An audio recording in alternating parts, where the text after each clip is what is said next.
Граѓаните се фрапирани од масакрот во ловиштето во Јасен, извршен за 57 диви свињи во ловостој и во сезона на размножување. Имено според член 12 од Законот за ловство, ловот на диви свињи е забранет во периодот од 1 февруари до 30 септември. Неосновани се изговорите на управата дека се работи за санитарен, а не за комерцијален лов.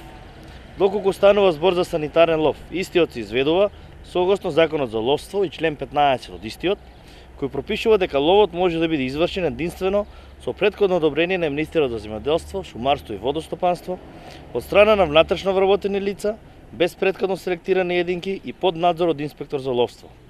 Санитарниот лов не се прави со надворешни ловци и во форма на масакар. Од оваа слика се гледа дека отстрелот на дивите свињи е направен од надворешни лица, односно дека станува збор за комерцијален лов, со однапред договорени клиенти. Од самата фотографија може да се забележи дека станува збор за над 20 на трофени животни, чија што цена согласно ценовникот на отстрел на дивеч во ЈП Јасен се движи од 800 до 2300 евра по единка. Односно ловџиите требале да платат од 16.000 евра до 46.000 евра само за трофејните животни, додека за останатите единки, согласно истиот тарифник, се движат од 150 до 200 евра по единка. Односно, вкупно претпоставена цена би требало да биде 5500 евра до 7400 евра.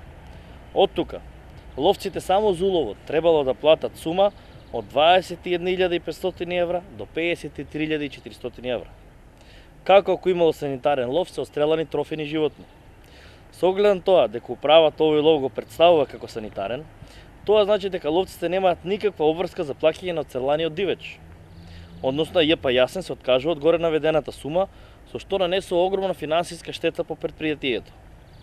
Бидејќи станува збор за сезона на порадување, управата на ЈП Јасен мора да одговори колку од отстреланите единки биле женски единки и колку од нив веќе имале мали прасиња. Дополнително се отвара прашањето дали месото од приближно 5 тони ќе се чува во ладилниците на ЈП Јасен и дали ловците си ја зедува наградата или месото ќе се прода на слободниот пазар. Го повикуваме ОЈО да преземе мерки и да го истражи целиот овој скандал во јавното предпријатие Јасен, со што ќе се утврди фактичката состојба со законските прекршувања, сторените кривични дела по Законот за ловство, евентуално сторените дела од областа на финансискиот криминал и други злоупотреби направени од оваа неодговорна власт.